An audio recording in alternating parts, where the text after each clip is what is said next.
Ladies and gentlemen, our guest speaker, Dr. John C. Mohawk.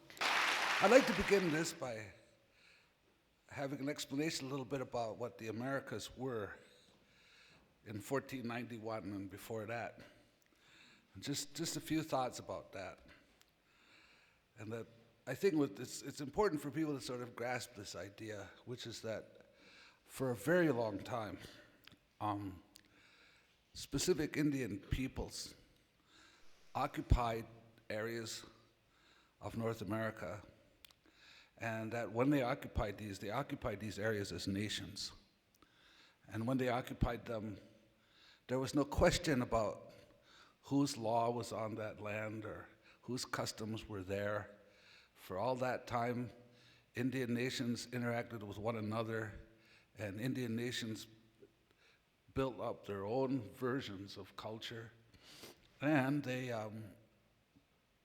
pretty much made their own laws and had their own way of doing things. So you can say that of the long history of North America since probably the Ice Ages, that independent, distinct nations of Indian people existed in North America, among which, of course, are the ones locally. And so there's no question that they were sovereign nations, that they had the right, and in fact did, make war and peace, and that they lived this way for a really long time.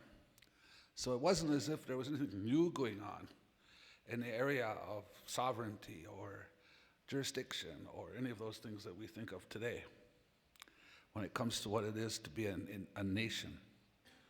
And in the beginning, the earliest European contacts with Indian nations, the European nations treated with the Indian nations as nations.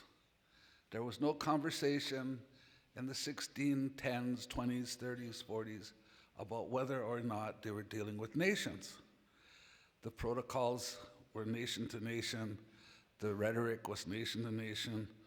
The Indian nations fit perfectly the European version of what a nation is. And so there was a nation-to-nation relationship, was the very first relationships between native North American nations and European nations. The Americas, we will remember at first, were an unexpected revelation. Whatever else we ought to say about the Christopher Columbus voyages, and whoever was first and whoever did this or that, the awareness of occupied lands to the west becomes widespread when Columbus reports that he found land and he found people in 1492. And upon that discovery, there kicks into motion a series of issues and questions, and the most important of those ones were, who are these people that they have encountered? There was no piece of European knowledge that could locate and identify who the people were and who the lands were. And in fact, it was going to start a huge crisis in confidence. Europe's culture explained to itself that it had divine authorities based on the idea that they had all the information and knowledge that the supernatural had intended them to have. And to find a place that was not in the Bible was a crisis. They had to know where it was. You might not think that that was a huge thing, but in a way it's one of the things that sets forth one of the great evolutions in European culture, which is the Protestant movement, which was to question whether they had been given the proper information, because it didn't seem as if the omission of a couple of continents, along with hundreds of people, was a possibility. The next thing that happened was, once they started encountering people, reports started going back to Europe of how the people that they had encountered were really quite different from Europeans. Now, this conversation accelerates a lot, starting in the early parts of the 17th century. It was already happening a little bit, but it accelerates because there's really a curiosity here. People are starting to report that they're encountering societies that don't have the hierarchy and don't have the customs of any sort that were common in Europe. Europe's theory of society required that people be, you have to say, subjected to a considerable amount of coercion in order to be able to be a viable society. And then they came to North America, and people started reporting that they had encountered societies that had no apparatus of state coercion. Indeed, that had no hierarchy of government, or very little hierarchy of government as people knew it. So I'm saying that Europeans came from a place where the military requirements of their society had created an extremely hierarchical government, almost, you might say, in those fiefdoms, which were small ones, but in the microcosm of the fiefdom, you had what amounted to small military dictatorships there, and stratified society. You had a ruling group, and then you had a group that did all the work. There wasn't much in between that. There was a class of people who belonged to the priesthood or the church generally, but in any given small unit, that was small, and often non-existent on a small unit. And so the norm in the European society would have been this society where people expected a great deal of direction from some authoritative figure. Then they came to North America, and people started reporting that there were whole societies that didn't have any authoritative figures. And this set in motion a bunch of questions. In fact, they're some of the most interesting philosophical questions in European history. People questioned whether it might be possible for there to be societies in which there was no government, or if there was a government, the government didn't have the power to enforce its edicts. And if the government doesn't enforce its edicts, what is it that keeps order? In North America, the French especially sent missionaries into the Indian country who came back and reported that there were societies there that had good order, in fact, even better order than they were used to seeing in Europe, in which crimes were rare, in which internal violence was rare, and in which disputes seemed to get settled without violence, all of which was done in the absence of a coercive state or any kind of coercive organization at all. And this raised the question that started to circulate through Europe, and especially in the quarters where people were able to read and write and think about that kind of thing. It started raising the question about whether that coercion and the military dictatorship model was a necessity. So early on, even in the early 1600s, and then forward from there started to be a conversation which we see eventually manifested in the philosophers, asking the questions whether or not the natural condition of man required that there be a coercive governmental entity. Now, before we can get to the issue of democracy, there has to be the potential for people to make decisions. And of course, in a real autocratic state, they're not only forbidden to make such decisions, but they're punished if they take any steps in that direction. So you couldn't do it because you couldn't think about it. And you couldn't think about it because if you did, somebody would come knocking on your door, drag you off to the castle, take you down into the basement, and adjust your thinking. Excuse me. Okay. Among the people whose voices come to us and who we think about when we think about the foundation of a European tradition, Euro-American eventually, tradition, are people like John Locke, Rousseau, Voltaire, Montaigne. And of those, you want to think for a moment, I would take you just for a moment to think about somebody like John Locke. John Locke is often pointed to, and people say, well, he was one of the philosophers who inspired the American tradition of democracy.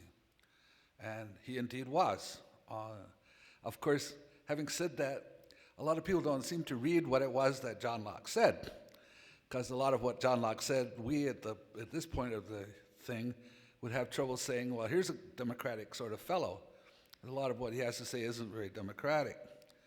More interesting in a way was the conversation that happened from Rousseau, who tried to connect nature and humanity. He thought that if you got rid of all of the trappings of coercive kinds of society and all of its rationalizations, its education system, its socialization, that you'd end up with a human being in a state of nature who was a admirable being for the most part.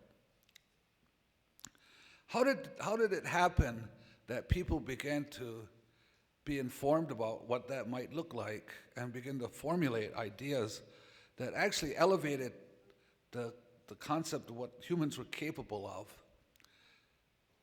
For one thing, what was happening, which is hard for us in the 20th century to grasp, was that the conversation about what was going on in the Americas, especially in Western Europe and especially in France, was very much more informed than a lot of us really are aware of. And that's because there were not only missionaries who were writing back things all the time, but there were other writers who were writing back things all the time. And the writers were writing about their experiences with Indians. Now, the Jesuits and their reporters, the Jesuits wrote 76 volumes, which came back and were published in France. France was the most literate country in Western Europe at the time. And when you read some of the French stuff, it varies. If you're going to write 76 volumes, a lot of people are writing it, you're going to get a lot of different things in there. But some of the things that come across are some Jesuit priests who actually have some admiration for the Indian societies that they encounter.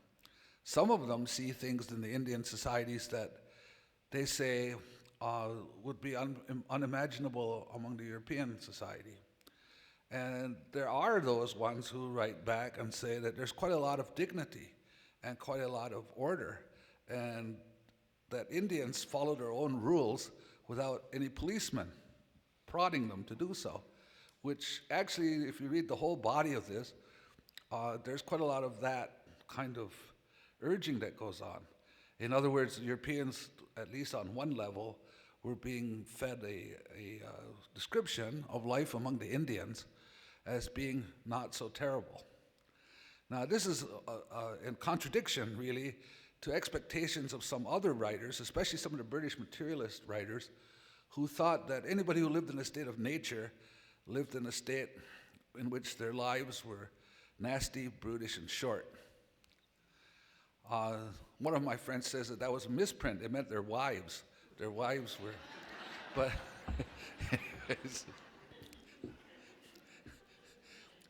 they thought that what would happen if people found their way into away from civilized society is that they would degenerate, somewhat like a much later novel on The Lord of the Flies describes adolescents being naturally drawn to conditions which were not very pleasant. As time would go by, though, there would be much more interaction and much more experience between Europeans and Indians, and those interactions are going to be reported by people. One of the ways that this happens is from the fact that almost from the time of the English colonists arriving, some of the English colonists left where they were brought to and disappeared off into the forest. And if you disappeared into the North American forest in the early 17th century, your only hope of survival is to find your way to the Indians. And many of them were young people, and many of them found their way there. And in fact, for over a century, there were many, many Europeans, young ones mostly, but some not so young, who found their way into the Indian country who hadn't been captured, who just found their way there. And then later, of course, there'd be some who were captured in war and found their way into the Indian societies. And the Europeans, at this point they're Euro-Americans, they began to notice something. If a person joined an Indian group for any period of time, say they went off and lived with the Indians for a couple of years, when they were discovered next, they were often reluctant to rejoin the European group. I was taken by some of the explanations for this by moderns. People like James Axtell, who writes about this, said that he thought that maybe one of the reasons was because the Indians wore moccasins, and moccasins were more comfortable than shoes, and therefore they were more, But a much more compelling observation is made both at the time and I think by anybody of much in the way of common sense. There was a great deal more human respect that came from in the Indian camp. One could make an argument that there was more, that women, for example, had more presence, more of rights, if you would, than you would have had in the English camp. And so there was quite a lot of that probably attracted people. Adopted women got those rights too. But then what about the males? There are many examples in the record of males who went and joined the Indians. Benjamin Franklin writes in one of his commentaries that if any Englishman escapes to the Indians, they'll never come back. So if we had a first vote and people had a choice, in the first round with the Indian societies, people tended to vote with their feet, and they voted to move with the Indians. And in fact, they would stay that way until life among the Indians had become extremely more difficult as a result of really vast changes. But as long as the Indian societies had integrity, people moved in there. One of the first Europeans who went into the Indian country to try to understand how things worked among them was one of the more, you might even say, revolutionary people from that period. He was a Puritan. His name was Roger Williams, and he did his work in New England.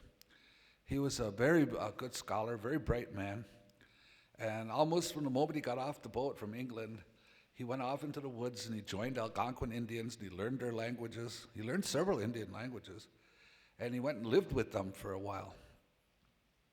When he came back and he rejoined the Puritans, his compatriots started worrying that he had picked up a lot of bad ideas while he was over there with the Indians, among which was the idea that people ought not to dictate to other people what they should believe in, having to do with the spiritual or the supernatural.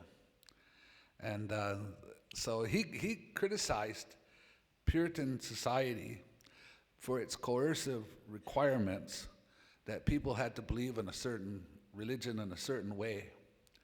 And he articulated to them that the Indians didn't do that. Well, I could just understand how that might have worked, especially if he was engaging Indians, and those Indians were the same as our Indians are. I think it's easy to see how that might have worked. The Indians, by and large, did not believe that you could command someone to believe something. You couldn't order them to do it. If you did order them to do it, it was an abuse of their spirit. If you made somebody accept a religion at the point of a gun, you committed a crime against them, was the way the Indians saw it. Anyway, inside the Indian country, the Indians had long ago adopted a strategy for dealing with dissent. And if Roger Williams at first had come to them and he had said, well, I have this religion I want to introduce you to, the chances were very good, as many missionaries found out, that the Indians would be very open to hearing what it was that you wanted to tell them. So you would say, well, I want you to listen to this, and told them a story they want to tell, and have the service that goes with that, teach them some hymns, blah, blah. The Indians would go right along with that. That was fine. They were okay. Then the missionaries would come back, and Roger Williams came back and found them. They were doing their old ceremonies again. So then he goes and explains to them. He says, no, you don't understand. Once you embrace this religion, you have to forsake all other religions. You can't do the stuff you were doing before. At some point, one of them had to have grabbed him and pulled him aside and said, Mr. Williams, if we do that, we'll spend all our time arguing with each other about what to believe in. He said, we don't do that. Here, everybody can believe in whatever it is they want to believe in, as long as they don't impose themselves on other people.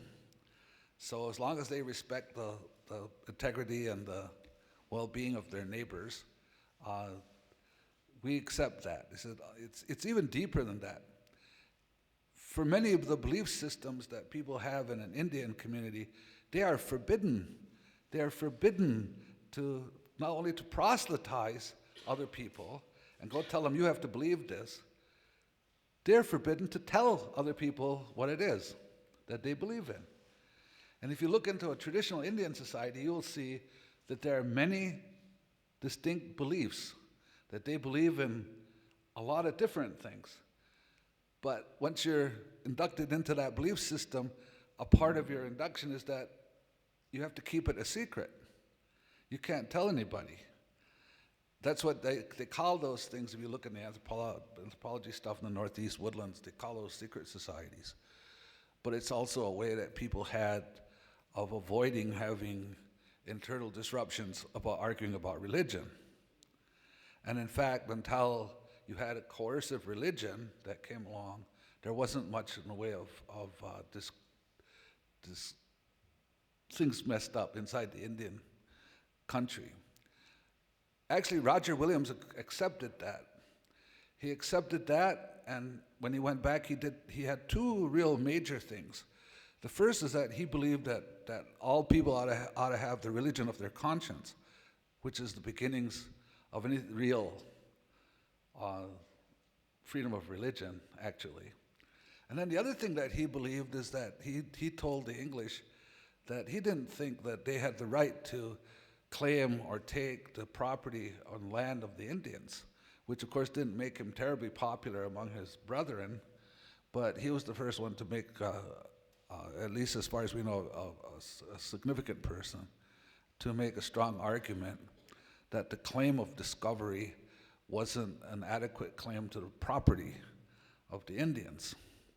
This would eventually become pretty widely accepted in the field of law, in fact, that discovery alone of land does not entitle you to the land if somebody's already on the land and has ownership of it. It only gave people, by the European way of thinking, it only gave the nation that discovered the land the right to negotiate to buy the land should the natives choose to sell it. It didn't give them the right to claim it as a property right.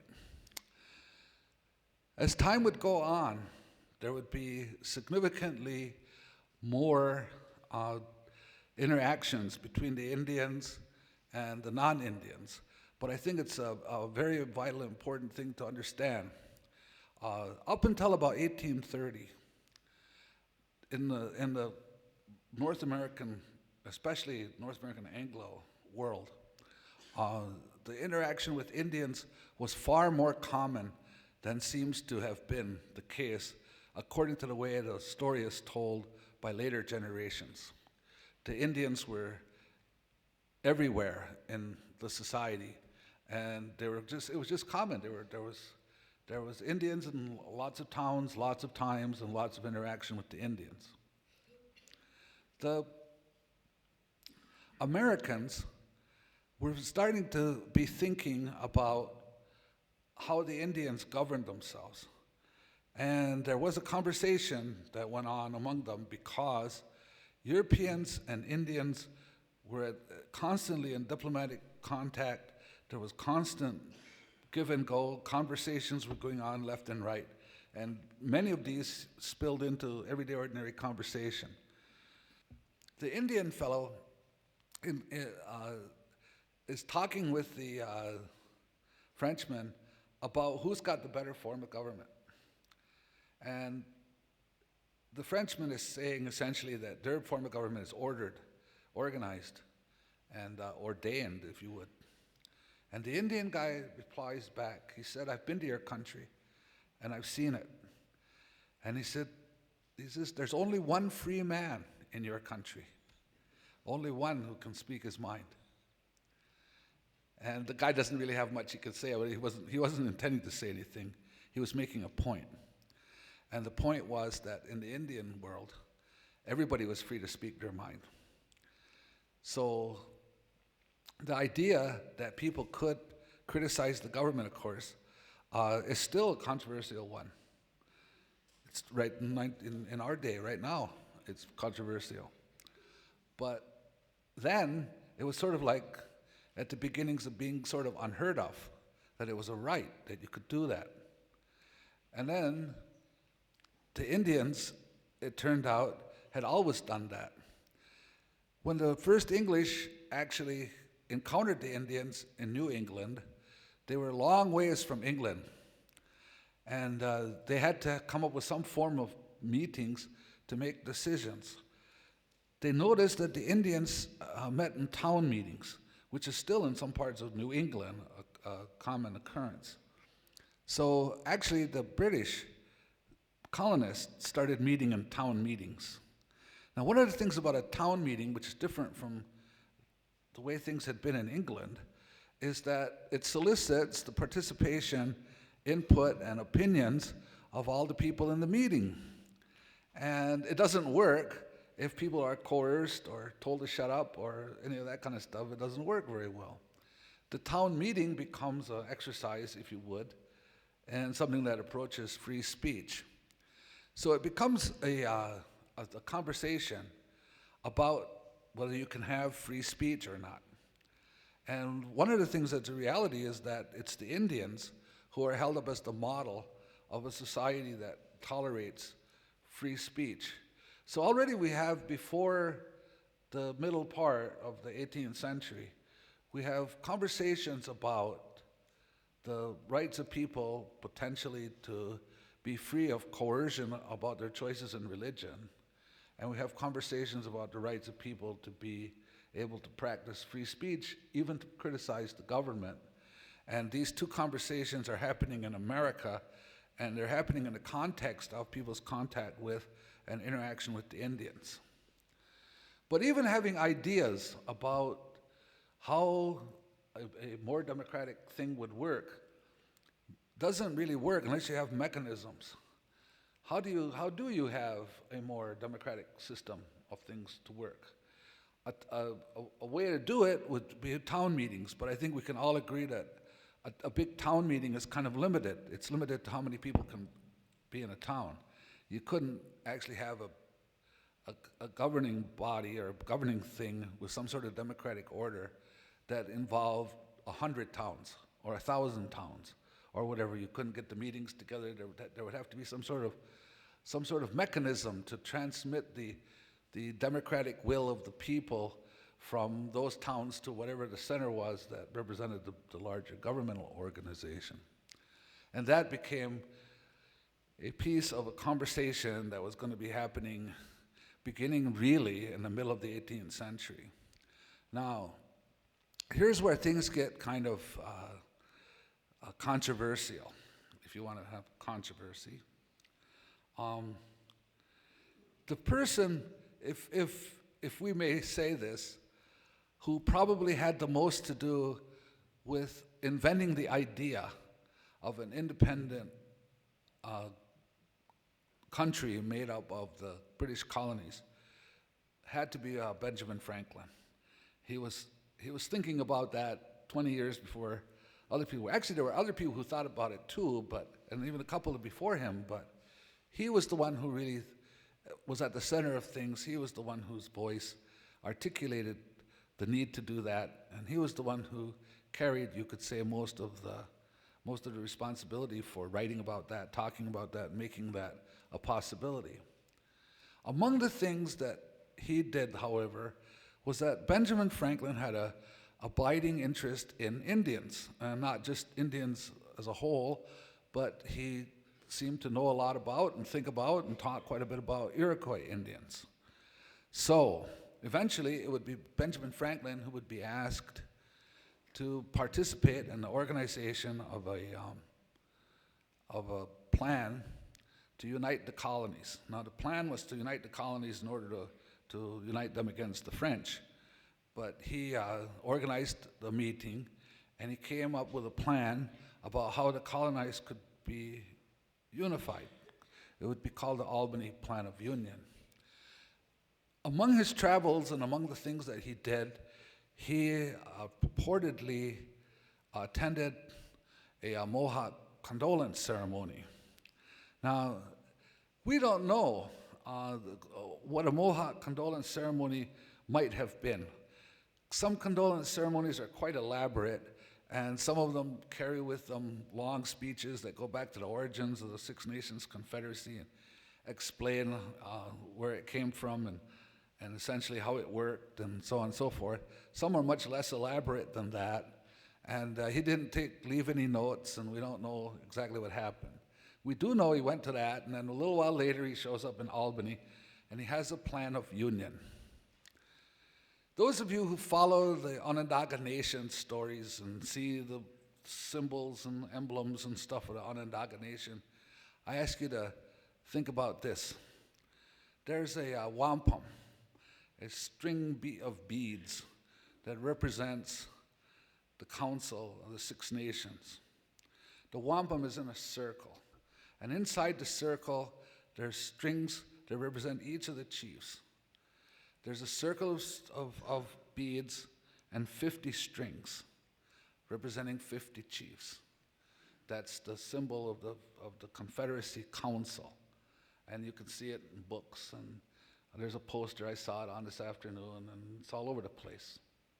The Indians memorialized their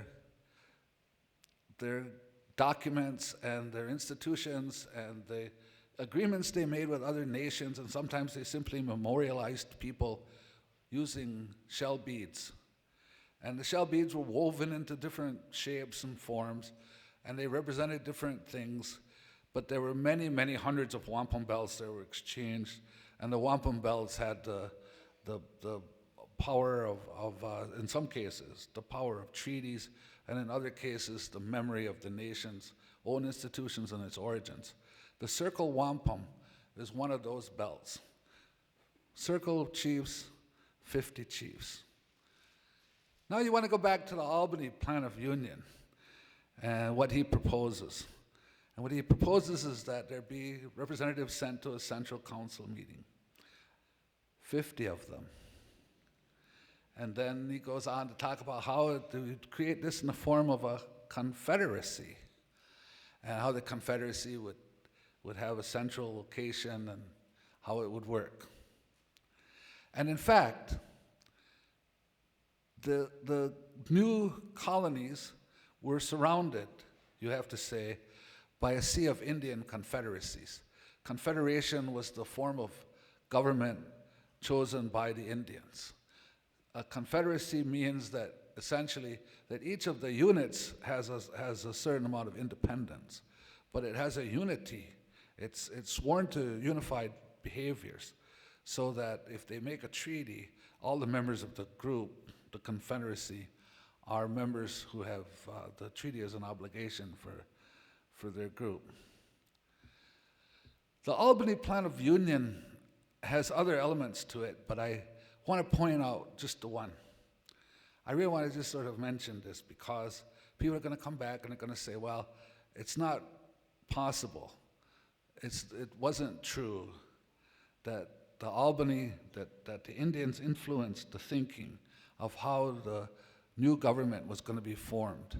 But it seems to me that the fact that the first draft of the first proposal to bring a unified government to the colonies looks very, very similar to the way of the Six Nations form of government, that the second form is also a confederation, and that the people who are hammering it together have had a long and fairly detailed relationship with Indians.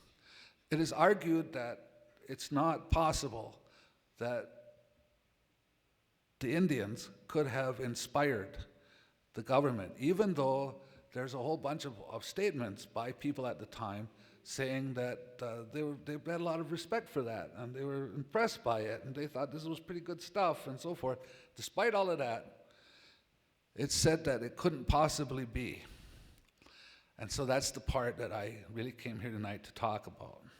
What about the tradition of not kowtowing to a hierarchical authority? When the American Revolution happens and Europeans arrive later, especially European nobility arrives in North America, between 1784, let's say, and about 1830, they're always impressed with how people are consciously not willing to kowtow to aristocracy. It's in the form of something like the guy with the fancy coat and everything coming in, sitting down in the parlor and saying, could you get me a cup of coffee? And the person in the parlor saying, get your own goddamn coffee. I don't give you coffee. There was that attitude toward the aristocracy in the Americans after the Revolution. And I think that was the second piece of it. There was a culture which existed for a while that was contemptuous of the trappings of authority and did not equate wealth with the right to boss people around.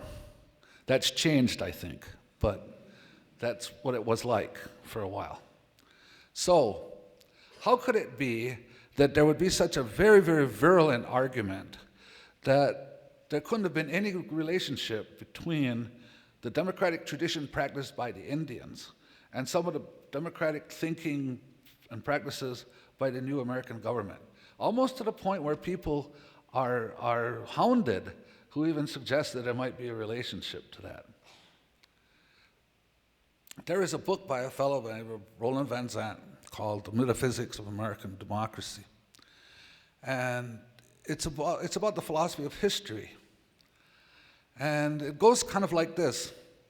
You kind of got to follow me here, but because we're going to have to move through this. But it goes like this. The early American historians, which are people who didn't exist during the period of the American Revolution, the ones that come later, developed something called a consensus in American history. And the consensus in American history goes this way. It says that there was a consensus that no American historian dared to counter. And the consensus was that a generation of Americans had fought the British for freedom and liberty.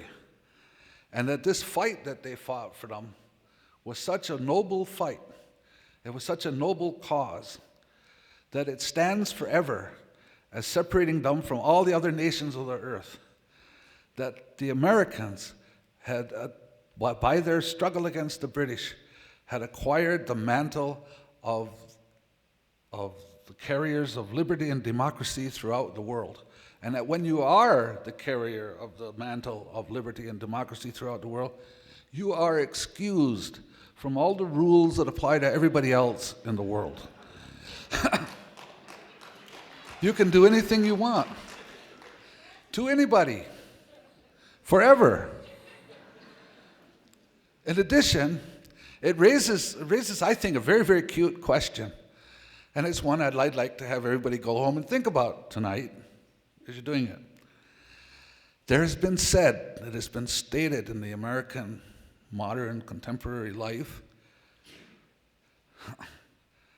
they hate our freedoms. Now that's a tricky question or a tricky issue in philosophy, because freedom isn't one of those things that floats out there all by itself. You have to finish the sentence. You have to say, our freedoms from blank.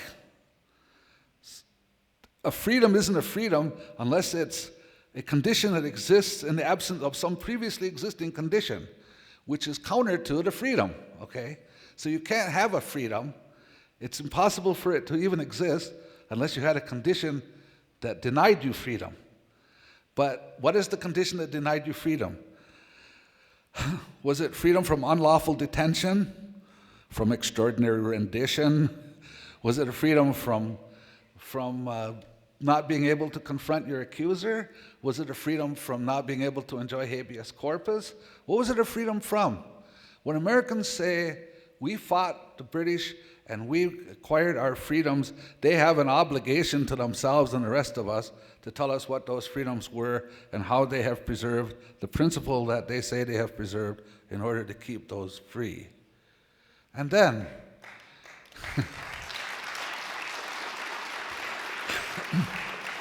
in addition to that, it seems very problematic, because what I'm saying is no published, no legitimate American historian has ever countered the premise of the American exceptionalism. It's a consensus among historians. Now, we can find a few historians who have done that, but they're all black sheep historians, okay? They're all pushed off into the corner. If I may, just for a moment, I have a couple of very favorite American historians I'd like to let you know about, just my American historians, just to let you know that I'm not really against all historians. Somebody's going to go out here and say, he doesn't like historians. My first favorite historian has to be Helen Hunt Jackson. And if you ever get to read, she wrote a book. She was a woman, and she wrote a book called A Century of Dishonor.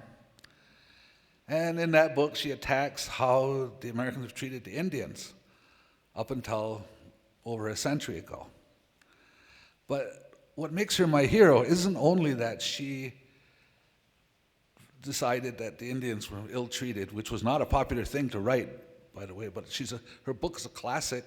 You can still get it in the library. But she goes into a conversation in the book that America should dig that book up and read it again.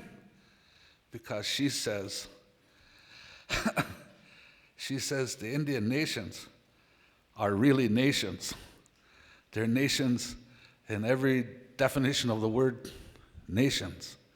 And she says, and we should treat them that way. It's a wonderful book. Someone should drag them up, and especially Native American studies, and have our people have another look at her here. The Americans, it was true, devised a system of democracy, sometimes actually overextending themselves, thinking about what their democracy is. But let me say this about how the Indians and the American democratic system need to be thought about, and then how the whole democratic system needs to be thought about in the world. A democratic system does not ensure justice. It does not ensure justice. A democratic system has some good things about it, and I'm sure everybody will say, well, we can't think of anything better. Okay, but it doesn't ensure justice. If there's an injustice that needs to be fixed, can you guarantee that you can fix it by taking it to a vote, to hold up a referendum on it? Is that how you fix it? When you think about the injustices that have taken place in American culture, and we've acknowledged some of those, by the way, and tried to fix them. It isn't that America's always bad and never does anything right, but when you think about them, you can think about injustices that were done and that no system of democracy rises to fix it. And I think you can see how that worked for 100 years after the Civil War. No democratic process arose that was going to fix the problems of injustice that arose in the South and in the North, and having to do with racial discrimination and all that stuff. In fact, American democracy has never risen, as far as I know, to address issues of injustice. That's not to condemn it as a terrible system. It's just a reality that as a whole, it doesn't address injustice. It doesn't want to hear about injustice. It doesn't want to believe that it has anything to do with injustice. It's in huge denial all the time of everything having to do with injustice. And it punishes people who come and complain that there's an unjust thing that's happened, for the most part. Not always, but often.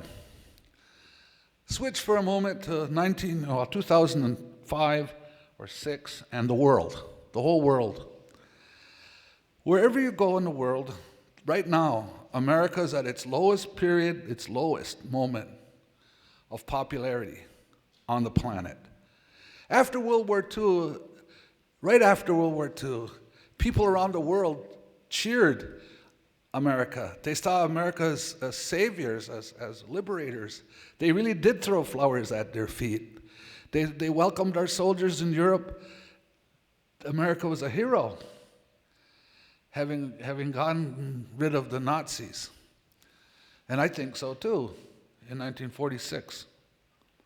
But you don't remain a hero because you did one thing once. You can lose that. And when we go around the world today, there's a huge amount of people who feel that we haven't done the right thing by them. And the biggest place they think that is in the Muslim world. And what's the Muslim world's complaint about us? They say that we're not just. Well, most of our people are in denial. We say, well, of course we are. And I think that most people mean to be just, but I don't think that they've listened or understand what those people mean when they say we haven't been just. Democracies don't do justice that well.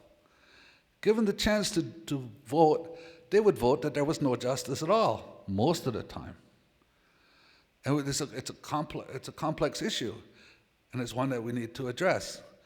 Actually, I know this almost because in a way you're probably thinking I'm scolding a little bit, but actually I kind of think that the America I grew up in is capable of addressing that issue.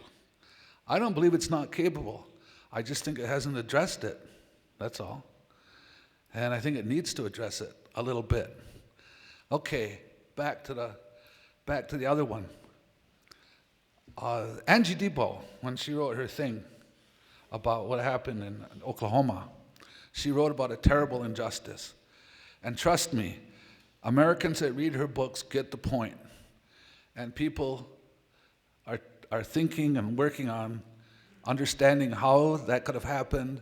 And of course today they don't want it to happen again. Nobody wants to see that kind of stuff go on. And I think that that's going to be kind of the issues that we have. In New York State, I could go through the thing, but it'll be in the papers and documents and things that you can see. There were significant injustices. They haven't been addressed. They need to be addressed. A democracy can be big enough to address them. There's no threat to anybody. There's no problem really addressing it. They need to be addressed. Years ago, I remember talking to Chief Irv Paulus Sr., the father of the individual who was here last week. And one of my earliest conversations with him, I asked him a question. I said, we were talking about land claims. And I said, what is it that you want? He says, we want to have people acknowledge that there's a problem. And he said, in a way, that really is what they wanted. It's not a trick answer. I at first listened very carefully to them, and I'm convinced it's a real answer. They want acknowledgement that something wrong happened. And I think that can be done. Actually, probably easier. I've often thought about this. If people had addressed this stuff from the beginning, we wouldn't have had a problem at all. It was just the effort was to not address it. Back in the 1790s, the United States caught itself in a dilemma of its own making, right at the earliest moments of its days as an independent nation. The United States assumed in 1784 that because the British had surrendered at Yorktown, that all the lands that were in the Allies' hands of the British, all those lands had reverted to the United States by conquest. And so they went and told the Indians, we own all of this. And especially they began to claim the lands on the other side of the Ohio River. So a war ensued, and a terrible war it was. The biggest defeat of the United States armed forces at the hands of the Indians took place during this war. It took place in a battle that took place in Ohio. I'd almost bet anything. Hardly anyone in this room can tell me about it, what that battle was or what it was about. But anyway, okay, 1791. The battle takes place, and then 900 American soldiers are killed. And then the United States has to do something. So they appoint General Washington, or President Washington appoints Anthony Wayne, and he founds the Army. And the Army marches eventually for a couple of years, it gets into Ohio. But in those period between that, they sent people to the West to meet with the Western Confederacy, the Indians in Ohio. And they asked Seneca Indians to lead the charge to that. And some of the Senecas went and asked the Western Indians to consider the offer that the United States was making. The United States decided that they were going to try a trick that they had never tried before. They were going to try treating the Indians fairly. It had never been done, so they thought they'd give it a shot. And they did. They went to the Indians and they offered them a fair market value for their land, offered to buy it from them, pay for it. And the Indians just didn't respond to it. Eventually the Indians refused the payment. That led to a war, and the war led to the first American victory of the US Army at a place called Fallen Timbers. And that was just before, by the way, the meeting that the United States was going to have in Onondaga in the fall of 1794. So in the mixture of stuff that happened, the United States then met with the Indians and had a treaty. And I have to say that the intent of the United States at the Treaty of 1794 was to treat the Indians honorably, to act honorably on their own side, to set up rules and things that were going to be equitable to all sides, to create a condition of a win-win between the Indians and the United States. So they signed this treaty of peace and friendship, the Onondaga Treaty, and it's one that you'll hear about again and again. Since then, you will notice that whenever there's been equitable treatment of people, conflicts and issues get resolved, they're put away forever, and people move on. It's when we can't address them. They don't ever get resolved, they don't ever get put away, and we never get to move on. Most of the time, it probably would have been just simpler to do the right thing in the first place.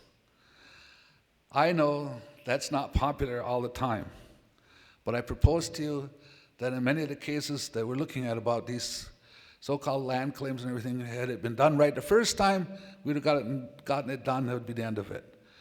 And we can come back now and still do it right this time. So that's kind of where we're at. Going back to the first part, I think it's a possibility that we, all the peoples who live in North America, will never be done trying to understand the principles of democracy and freedom. It's not one of those things that you get done and it's done and you walk away from it. You know what I mean? It's one of those things that it's an ongoing project. You have to renew it over and over again. Your thinking has to keep up with the times. Every time that you acquire a way of doing something democratic, somebody acquires a way of figuring out how to undo it. It's just a reality. It's a way of life. It's not something that's a done deal. You can't take credit for it and leave it on your ancestors and say, okay, I got that done, we're all over, we're all done with it. Every generation's got to renew it themselves. Every generation's got to do it all over again. Every generation has to free itself from something. And we do too. Our generation too. Fortunately, actually there's the will to do that. But we need to rethink sometimes, I think, how precious it is. How precious it is to have those traditions imbued in us. We can't actually take a tradition, do you know this, and put it on a piece of paper. It doesn't work that way. A tradition is something that's either lived or it doesn't exist. So when you say you have an American democratic tradition, you have to live it. You can't get somebody to enact it. That much, I think, the Indians of all time always knew about.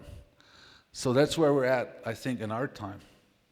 And so I just thought I would bring you. I arranged this talk all over the place, I know.